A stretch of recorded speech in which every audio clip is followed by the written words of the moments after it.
Hello, fellow YouTubers and Tesla Model X enthusiasts. This is Dean, back actually one day early. I decided to publish this as a thank you to all of you that helped us get over the 1,000 views on our first video. And actually, we have another video that I think is nearing or actually over 1,000. So we've got two videos. One actually is over 2,000 and almost 100 subscribers, I think, now. So I wanted to say thank you back to you all for your support by creating a top 10 tips on how to buy a Tesla Model X. Now, on its surface, it's no duh thing. You just go out and buy it and put it in your cart like Amazon, right? Not so much. There's a lot of complexities that you really don't know of until you go through the process. And I think I hit pretty much all of them as I went through my process. So I figured I'd share my story and let you guys know how to avoid them and have a much more enjoyable purchasing sort of approach. So tip number one is decide on everything up front. You're going to go in and possibly into the store and take a test drive, and either afterwards or in the store itself, you may actually choose what you want and actually put down a deposit. What you may not know is that Tesla systems are not editable, meaning like an Amazon cart whereby you add a bunch of things to your cart and then you get to check, what it looks like before you check out, quote unquote. The preview of what you're actually going to buy really doesn't show up. There's not a summary. So you go through and you check off all the things that you want to do and put in your cart, and there's no summary of those items. The only way to look at them is to go back. And if you change something on that summary, there is no catch it later sort of thing. It takes effect. And so what that has on the impact, and this is probably the most critical part to starting off your order correctly, is that let's say you change something and you add the 72 watt amp at a later date after you've actually put down your deposit and done your initial. In the contract, and the only thing that Tesla acknowledges is the master configuration. I think it's in one of the things, I think it's called master configuration. It will actually list it out. You'll get an email. When you go back and you modify your chart, or your cart, you don't get another email. It just goes into their system. So you don't get a confirmation that you've ever changed anything else until they have locked the car. And they've actually had reports of people that have gone in, changed, and made a mistake, like clicked on another color, and didn't know that they got white instead of red until their car showed up. So I heard about that, and I was very, very particular about making sure that I got confirmation from my sales rep. But the easiest way is just to decide everything up front, do it once, do it right, and forget it. And the 7-day mail comes around and you haven't had to worry about anything. So decide everything up front. Don't try to go back in and edit it like checkout cart. The user interface is just not designed for that. Next, decide on those weird and hard to figure out add-ons like the 72 amp charger. It's kind of like there's a debate. Is it good? Is it not good? What value does it add? Does it help with the home charger or not?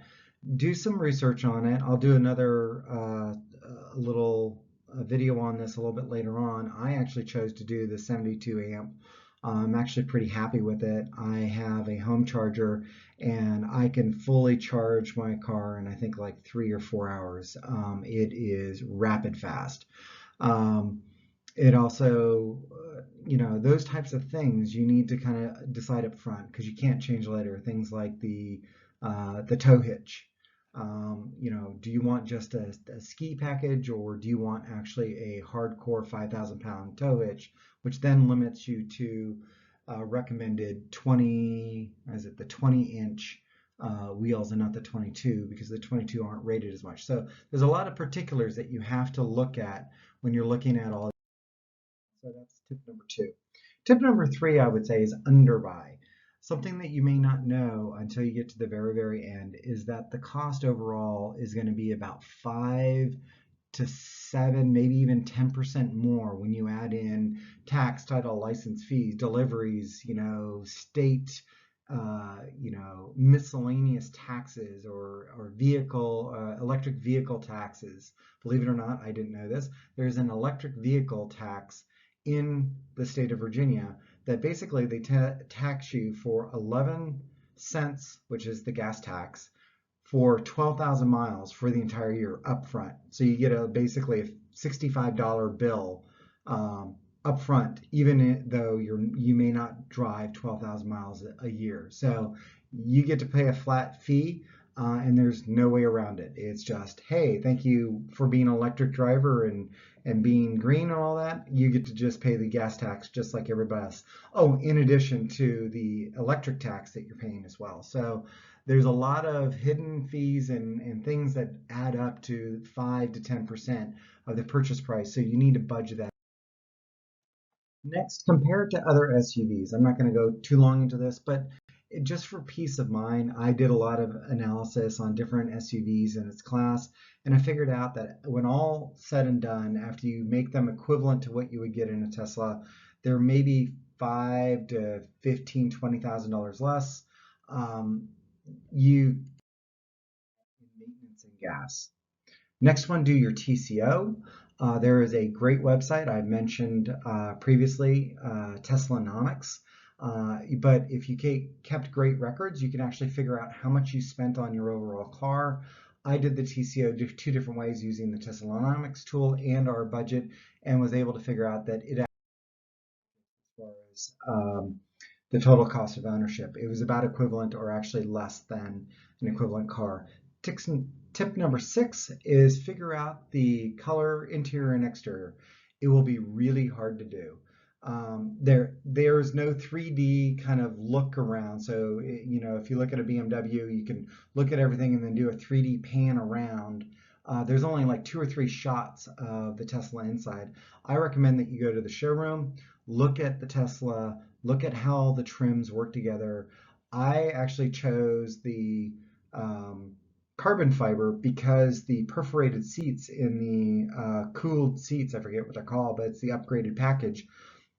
When you mirror those perforated seats next to the carbon fiber, it looked awesome. It looked like it was all meant to go together, whereby the Obix or the other sort of black and white wood trim didn't blend as well. So I would do it in person and look at how all the trim tends to blend together, and even the inside and outside colors.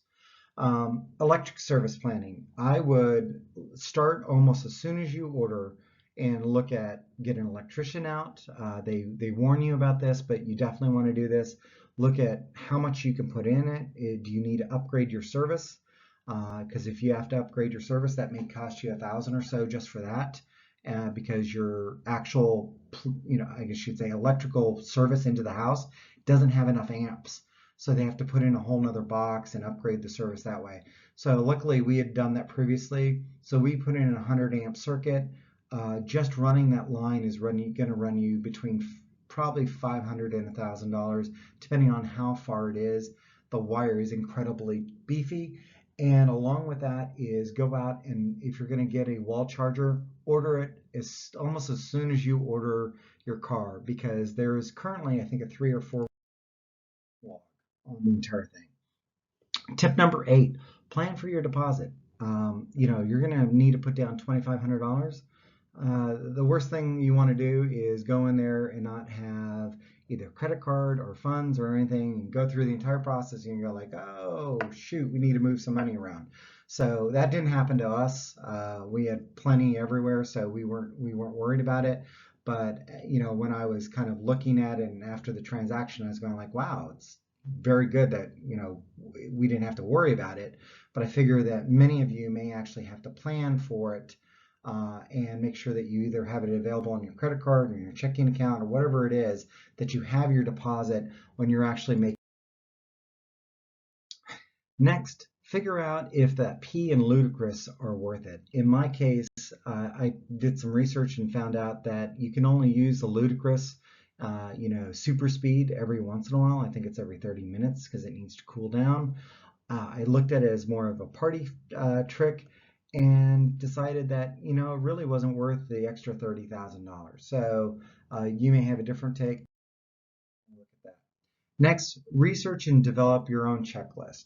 Uh, we have a checklist for both in a view and a community edit. The hyperlinks will be in the description below, but you can go out, pull down a OneNote, and you can get a group of people to go through the checklist as you are taking delivery of the car. And then the edit one, everybody can actually contribute to this OneNote. I'm taking snapshots every once in a while to make sure that if we get somebody that's a little mischievous and wants to delete stuff that shouldn't be deleted, that we actually have a copy. But it is a community edit. Anybody can go in there and add their experience to help make this checklist better. This is based on the one that you'll see on the Tesla Motor Club. Other than that, I'm going to be returning from the road tomorrow. Happy to see my family again and happy to get back in my Tesla and start making some more videos. So until for tuning in. Thanks for subscribing. If you haven't subscribed, please do so below. We've got some really good videos coming up.